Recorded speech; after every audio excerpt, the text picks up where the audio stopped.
Saya Johan di Jurnal Trading ID. Jadi pada kesempatan video kali ini kita akan membahas kembali untuk update dari pergerakan GBP USD atau GBP atau Pound Sterling USD ini sendiri. Nah, kalau kita perhatikan di sini, ya, untuk GBP USD sendiri dia masih dalam posisi channeling uptrend. Ya, jadi sebenarnya untuk channeling uptrend ini juga udah kita bahas di video-video sebelumnya. Ya, jadi kalau kita lihat ini ada satu, kemudian ada 2, 3, 4, 5. Ya, ini juga ada 1, 2, ya kan, 3. Nah, ini lagi 4 gitu. Jadi untuk yang bawahnya ada sekitar 4 poin ya. Terus yang di atasnya juga sekitar 4 poin gitu. Jadi memang kalau kita perhatikan dia masih dalam channeling uptrend. Jadi tidak heran kenapa dia reject di sini gitu. Di area ini di harga kurang lebih kalau kita perhatikan di 26.000 ya, karena ini memang berdepatan dengan channeling uptrendnya dia gitu. Kemudian kalau kita perhatikan lagi di sisi lain ya, untuk si GBP ini dia masih posisi uptrend, jadi memang dan harganya juga untuk saat ini kalau untuk buy kurang make sense karena cukup tinggi dan dia juga belum koreksi. Jadi better kalau kita mau ambil area buy itu kita bisa tunggu kurang lebih di harga ini aja kita untuk amannya, kurang lebih di 24.000 ya, 25.000 sampai 24.900 ini untuk aman di sini. Tapi ini belum confirm gitu, jadi kita harus tunggu confirm dulu. Untuk supportnya terdekat ada di level harga ini di 25.465 ya. Supportnya kita ambil dari sini dari tanggal 14 April 2023. Kemudian kalau untuk resisten ada di sini ya, masih sama, dia belum breakout juga dari 25.000 nya dan terutama di 26.000 gitu untuk resistennya dia. Jadi ini kalau di sini kita buy hanya bisa manfaatin untuk area short buy aja ya. Short buy benar-benar short, benar harga pasti kemungkinan besar saya cenderung dia turun lagi ke bawah di 24.900-an gitu. Nanti kalau misalkan dia masih di breakout juga sama harga gitu kan, karena kan dia potensi untuk retest juga pasti kesininya.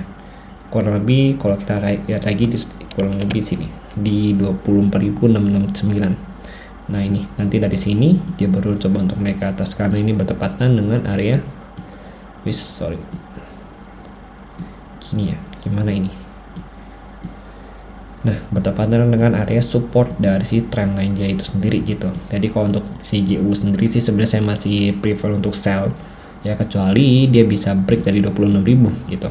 Kalau dia belum bisa break dari 26.000 dari 25.896 ya di sini, baru kita ambil buy gitu.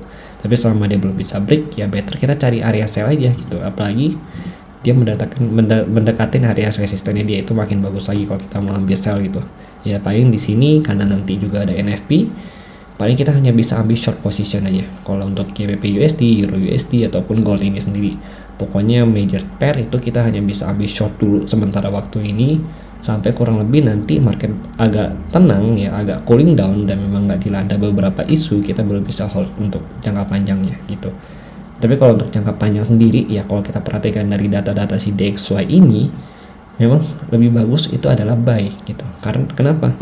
Karena si DXY juga posisinya cukup lemah untuk saat ini, mulai dari data ekonomi, data keuangan ya kan, dan juga beberapa isu yang melanda si Amerika ini yang membuat si DXY ini semakin ditinggalkan oleh beberapa negara gitu.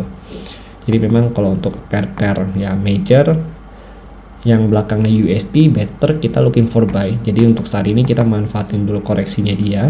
Nanti kalau misalkan dia udah sampai support yang cukup kuat ya seperti yang kita bahas di sini ya, atau bisa dibawa lagi ya, misalkan di sini itu nggak menutup kemungkinan besar ya, di sini di 24.300 itu akan lebih bagus untuk kita ambil buy gitu. Oke, jadi kita hanya fokus ke buy tapi memanfaatkan peluang ya, memanfaatkan peluang untuk ambil koreksinya gitu. Oke, tapi tetap harus hati-hati karena nanti ada NFP dan kemungkinan besar sih saya untuk hari ini belum trading dulu di gold ya ataupun di major pair ya. Tadi mungkin saya akan cari setup di minor pair kembali. Oke, jadi sekian dari saya, terima kasih. Dan oh iya sorry, hampir ketinggalan, kalau dia break dari 25.000 kita pasti ancang-ancang untuk cari buy nih, buy sampai mana gitu kan. Nah kalau untuk buy itu kurang lebih di 26.500an ini naiknya ke sini. Ini untuk buy zone, ini untuk target buy-nya kita gitu. Tertinggi di 27.000, tapi kalau ke sini pun dia masih butuh waktu lagi gitu. Jadi nggak akan langsung ke sana. Paling mentok itu 26.000 lebih dikit sampai 26.600-an gitu. Oke. Jadi mungkin sekian dari saya. Terima kasih dan sampai jumpa pada video berikutnya.